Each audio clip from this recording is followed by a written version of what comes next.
Jeffrey, my man, what is going on over there today? It is, it's in the afternoon. I'm still here in the morning on the West Coast. You're on the Yeah, almost East Coast. almost. It's What's, quarter to two here oh, in the afternoon. yeah. It's actually a beautiful day. We got some puffy clouds. We got some sunshine drying out the court since we had rain the last 2 days. So I got some saturated courts, which means definitely no play today and a high probability of no play tomorrow. I just walked the courts, and I got water coming up between my toes at 2 in the afternoon on Tuesday. So that, So that's the squish test. the squish test. Yeah. Yeah, So high probability, no grass until Thursday that's afternoon. amazing. I mean, down in the desert, Mission Hills, our grass courts dry faster than the clay or the hard courts. That's amazing. It's all sand, right? I mean, It's, there's the got yeah, you yeah, got the yeah. grass, and then all below it's sand, and it just is gone.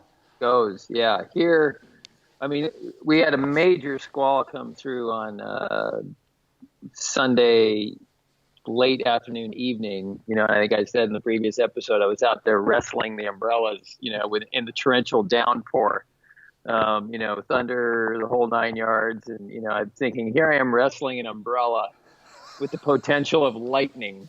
I said, I think the only thing missing was like, God, does somebody have a golf club I can hold on to and wave around in the air, So, It's just a smart thing.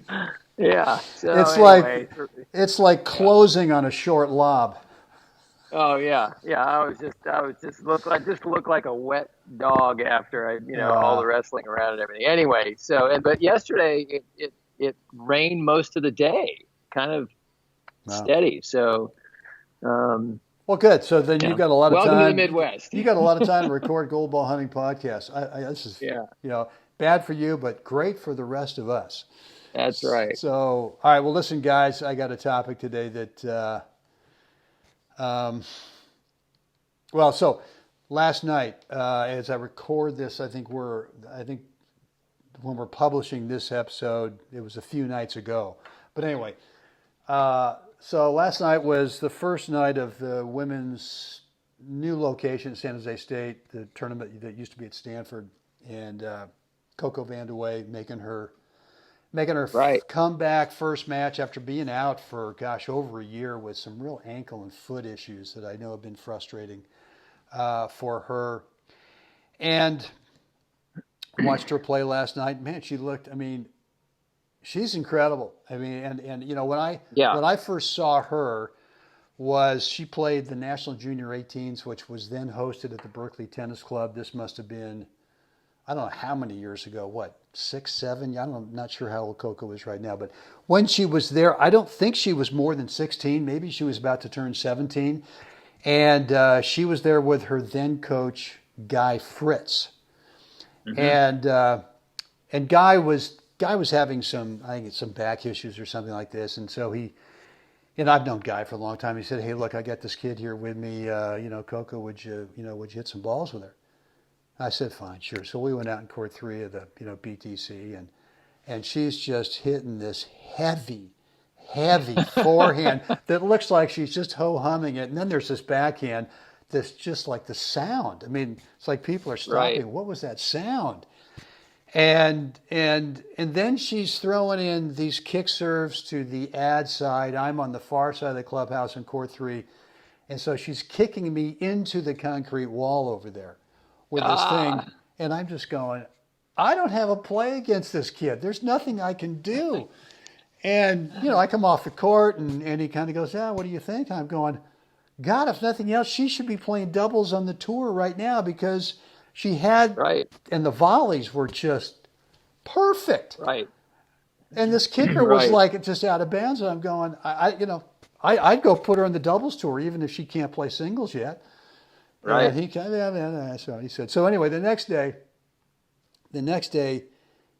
she was playing a match, and Guy asked me to come and kind of watch the match and just kind of give him my opinion after hitting balls the day before. And this kid is the classic all court. She can do everything. I mean, she can Right. knife a backhand that is like perfect, or she can sit back there with a two-hander and roll it or do whatever she wants. So anyway, she's playing this girl, and Coco's putting her in these situations, and this girl is, kind of responding to the shot patterns that Coco's doing.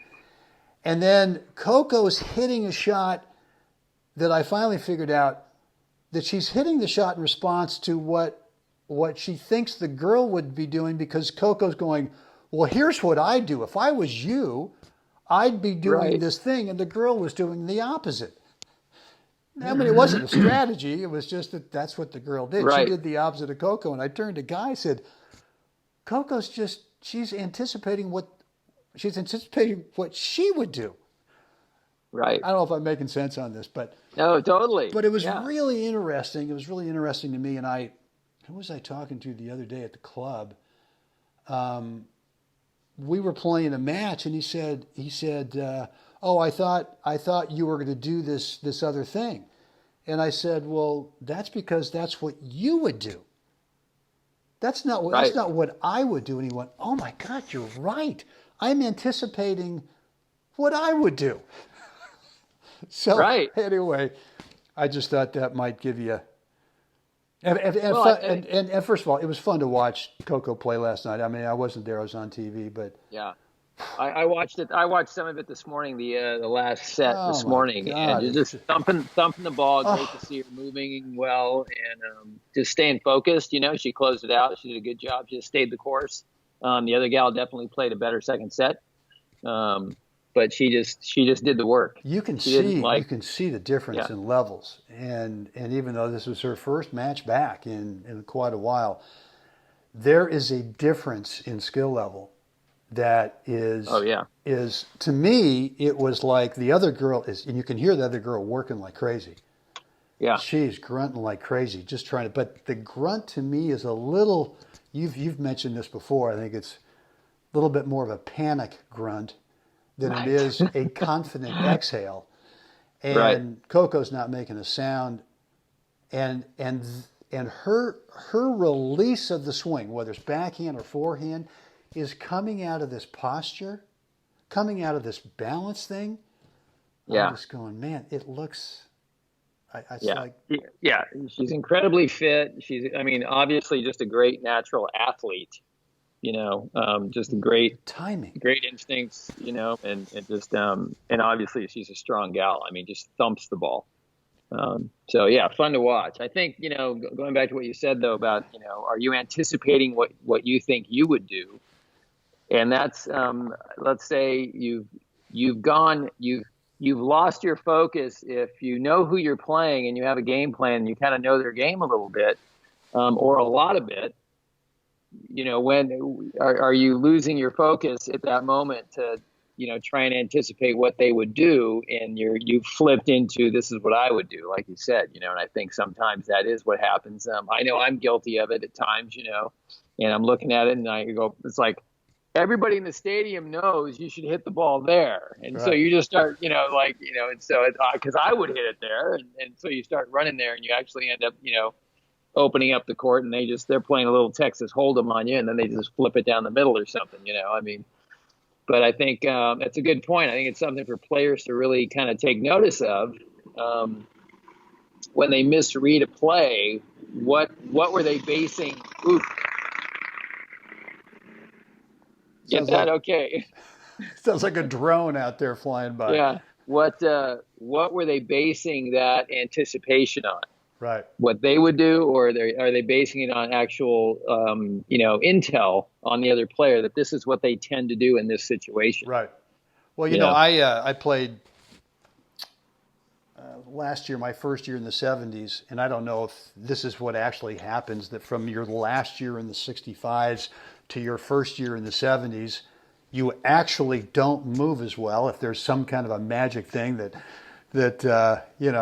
life is. When you turn 70, it's now all of a sudden, yesterday you were 65, you're 70, you lost a step.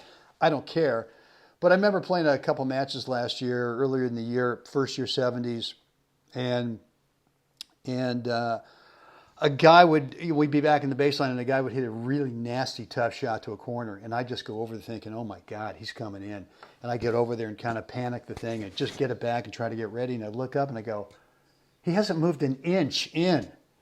So I'm thinking, well, God, that's what I would be doing, right? If I'd hit that nasty thing Right. into the corner, I'd be all over the thing. And so it's a little bit, it's a little on the other side of the coin in terms of a positive thing. Well, if I'd hit this ball in the corner, what would I be doing? Well, the first couple of times I kind of panicked and went over there and looked up and the guy wasn't coming in. Maybe I tried to hit too good a shot.